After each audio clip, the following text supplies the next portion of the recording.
Olá, bem-vindo ao Vivat, o seu programa de música erudita. A criação, roteiro e apresentação do Vivat são minhas, sou Evandro Oliva. O programa de hoje traz o compositor renascentista belga Orlando de Lasso, também conhecido por Orlandos Lassos, ou Orlando de Lassos, ou Roland de Lassos, ou Roland de Lattre.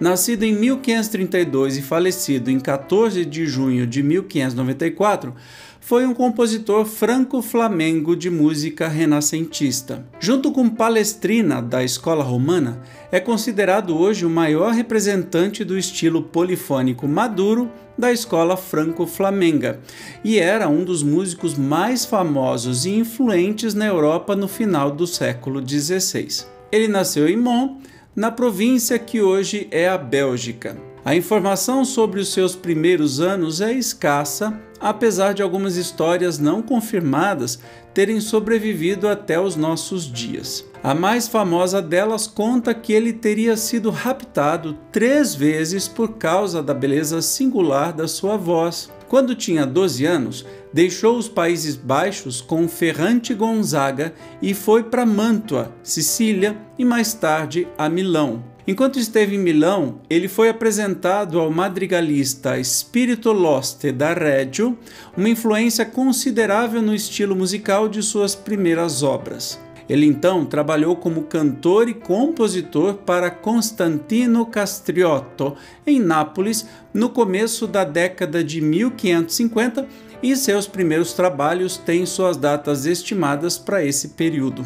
Depois, mudou-se para Roma, onde trabalhou para Cosimo de' Medici, grão-duque da Toscana, que tinha uma casa lá. E em 1553, ele se tornou maestro de capela da Basílica de São João de Latrão, em Roma, um cargo maravilhoso, prestigioso para um homem de apenas 21 anos de idade. Mas ele ficou lá por apenas 1 ano. Palestrina ocupou este cargo 1 ano depois, em 1555. Nenhuma evidência sólida restou sobre o seu paradeiro em 1554, mas fontes contemporâneas têm afirmado que ele viajou para a França e para a Inglaterra. Em 1555, ele retornou aos Países Baixos e teve seus primeiros trabalhos publicados na Antuérpia. Em 1556, se juntou à corte de Alberto V, duque da Baviera, que estava conscientemente tentando construir uma cena musical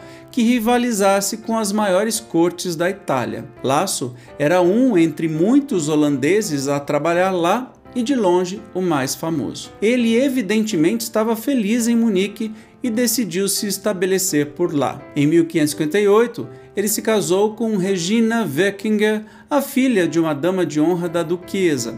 Eles tiveram 2 filhos, ambos tornando-se compositores. Em 1563, Lasso havia sido apontado maestro de capela e permaneceu no serviço de Alberto V e seu herdeiro, Guilherme V, duque da Baviera, pelo resto de sua vida. Pela década de 1560, Lasso tinha se tornado bastante famoso e muitos compositores passaram a ir a Munique para estudar com ele. Pois em 1570, o imperador Maximiliano II conferiu a ele um título de nobreza, algo raro para um compositor. O Papa Gregório o sagrou cavaleiro e em 1571 e novamente em 1573, o rei da França, Carlos IX, convidou-o a visitá-lo. Alguns desses reis e aristocratas tentaram fazer com que saísse de Munique com ofertas mais atrativas, mas Lasso estava evidentemente mais interessado na estabilidade de sua posição e nas excelentes condições para a execução de sua música na corte de Alberto do que em ganhos financeiros. Eu não quero deixar minha casa, meu jardim e as outras coisas boas de Munique, escreveu ao duque da Saxônia em 1580, depois de receber uma oferta para um cargo em Dresden. No final dos anos 1570 e 1580, Lasso fez várias visitas à Itália, onde encontrou os estilos e tendências mais modernos. Em Ferrara, o centro da atividade avant-garde, ele sem dúvida escutou os madrigais compostos para a corte d'Este. No entanto, seu próprio estilo permaneceu conservador, tornando-se mais simples e mais refinado com o passar dos anos. Na década de 1590, a sua saúde começou a declinar e ele visitou o médico Thomas Merman para tratar uma doença que na época era denominada melancolia hipocondríaca.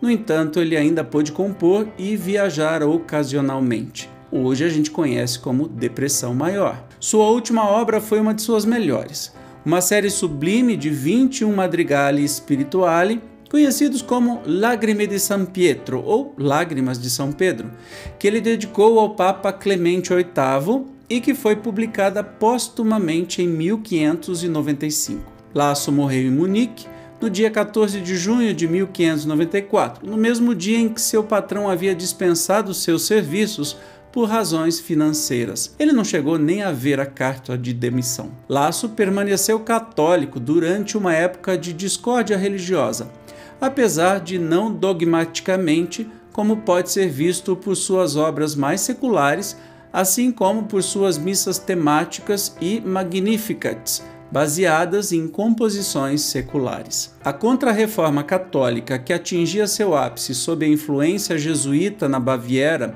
no fim do século XVI, teve um impacto considerável nos trabalhos maduros de Lasso, que pode ser visto na música litúrgica para o rito romano, no enorme número de Magnificats, na série do Saltério Católico de Udenberg, em 1588, e especialmente no grande ciclo penitencial de madrigais espirituais, As Lágrimas de São Pedro, de 1594. E assim chegamos ao final de mais um Vivat. Gostou do programa?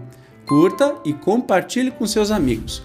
E te convido também a conhecer meu trabalho como cantor. Só procurar por Evandro Oliva em todos os aplicativos de música. E lembre-se sempre, deixo na descrição indicação de uma playlist para apreciar a música do compositor de hoje. Muito obrigado pela sua presença.